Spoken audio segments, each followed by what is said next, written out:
Selamat datang di channel video saya. Dalam video saya sebelumnya, saya memaparkan bahwa agama Islam membolehkan untuk membunuh. Dan salah satu orang yang boleh dibunuh itu adalah orang kafir. Orang kafir ini adalah orang non-Muslim. Nah, dengan adanya ajaran seperti itu, apakah bisa akan diperoleh kedamaian bagi orang kafir ini? Oleh karena itulah, pada video saya kali ini, saya mau mengajak Anda untuk melihat, benarkah Islam itu agama damai yang seringkali didengung-dengungkan. Namun sebelum kita membahas topik kita ini, jangan lupa untuk terlebih dahulu mengklik tombol like, subscribe, aktifkan loncengnya, dan mohon video ini di-share. Nah, ada banyak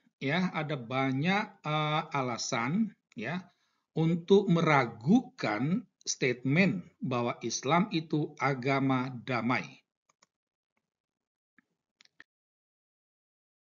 Kita akan lihat satu persatu ya. Sumber Islam itu adalah Al-Qur'an. Al-Qur'an itu merupakan wahyu Allah.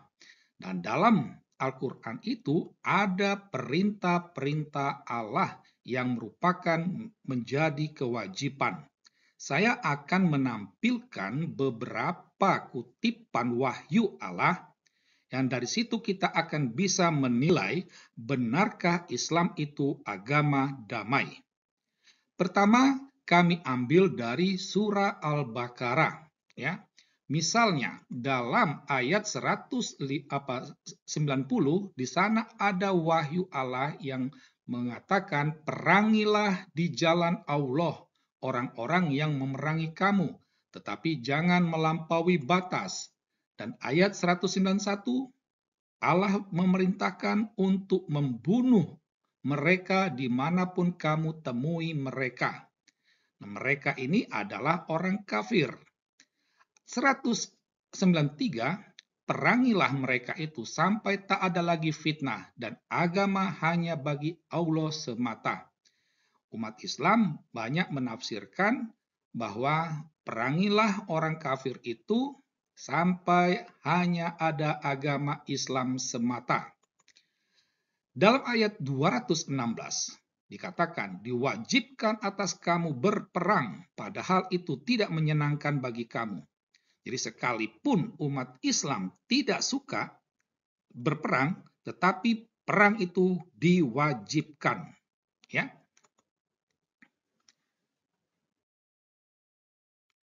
Berikut kita lihat dari surah Ali Imran ayat 151. Di sana dikatakan, akan kami masukkan rasa takut ke dalam hati orang-orang kafir.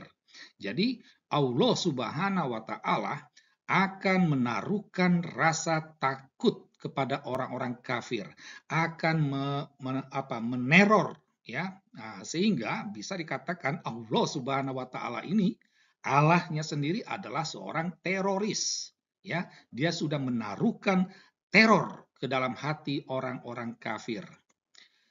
Berikut surah An-Nisa ya, misalnya dalam ayat 84, berperanglah engkau di jalan Allah, engkau tidaklah dibebani melainkan atas dirimu sendiri. Kobarkanlah semangat orang-orang beriman untuk berperang ya. Dan ayat 89, tawanlah mereka dan bunuhlah mereka dimanapun kamu temukan, dan janganlah kamu jadikan seorang pun di antara mereka sebagai teman setia dan penolong. Ya, nah, jadi Allah memberi perintah untuk menawan orang-orang kafir dan membunuh mereka dimanapun umat Islam jumpa. Berikut kita lihat dari surah Al-Maidah ayat 33. Di sana dikatakan Allah hukuman bagi orang-orang yang memerangi Allah dan Rasul-Nya dan membuat kerusakan di bumi hanyalah dibunuh atau disalib atau dipotong tangannya dan kaki mereka secara silang ya. Nah, jadi itu. Jadi ini bukan dalam situasi perang ya.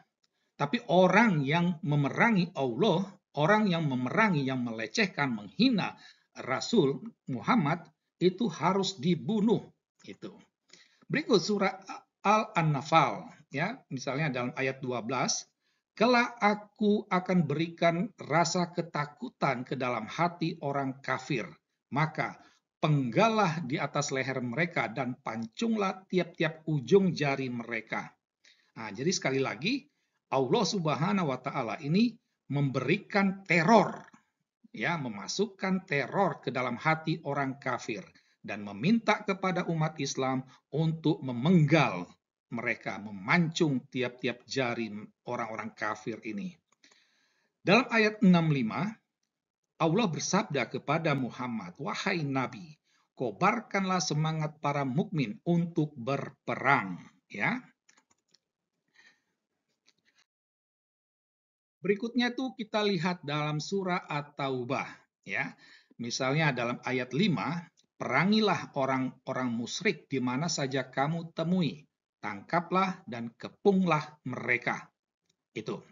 Nah, jadi orang musyrik di sini adalah orang yang menyekutukan Allah, ya. Nah, jadi termasuk orang kafir lah itu. Ya, orang ini harus diperangi, harus ditangkap, ya. Nah, ayat 12, perangilah pemimpin-pemimpin kafir itu. Ya. Dalam ayat 14, perangilah mereka, niscaya Allah akan menyiksa mereka dengan perantaraan tanganmu. Jadi Allah akan menyiksa orang-orang kafir ini dengan perantaraan umat Islam. Ya, itu. Jadi Allah Subhanahu wa Ta'ala akan menggunakan umat Islam untuk menyiksa orang-orang kafir. Ayat 73, berjihadlah melawan orang-orang kafir dan orang-orang munafik dan bersikap keraslah terhadap mereka. Jadi berjihad ini kata lain dari berperang. Ayat 123, wahai orang yang beriman, perangilah orang-orang kafir yang di sekitar kamu, dan hendaklah mereka merasakan sikap tegas, sikap keras darimu. Ya, maka wajar seringkali para radikalis ini menjadi ayat rujukan mereka, bahwa mereka diminta untuk bersikap tegas, bersikap keras. Maka tidak heran, ya, orang yang lagi beribadat pun diserang, ya. Itu merupakan sikap Islami sesuai dengan perintah Allah Subhanahu wa Ta'ala. Berikut kita lihat dalam surah ke-26 ayat 130. Apabila kamu menyiksa, maka kamu lakukan secara kejam dan bengis. Jadi tadi dalam ayat berapa tadi dikatakan Allah akan meminta mereka untuk menyiksa. Nah, dan kalau menyiksa harus dilakukan dengan kejam dan bengis. Ini perintah Allah. Dalam surat 33 ayat 26 dikatakan Allah memasukkan rasa takut dalam hati mereka. Sebagian harus dibunuh, sebagian harus ditawan. Ya, sekali lagi Allah memasukkan rasa teror ke dalam hati mereka. Maka tidak salah kalau dikatakan Allah Subhanahu wa Ta'ala ini teroris, ya, karena dia menaruhkan rasa takut, meneror, ya. Terakhir surah 66 ayat 9. Perangilah orang-orang kafir dan orang-orang munafik dan bersikap keraslah terhadap mereka. Nah, jadi ini beberapa, kita hanya kutip beberapa saja ya. Ada banyak sebenarnya wahyu Allah yang nadanya seperti yang telah kami sampaikan.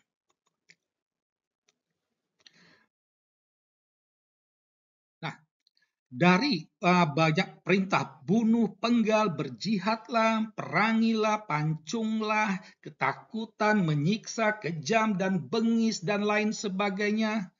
Pantaskah Islam itu disebut dengan agama damai?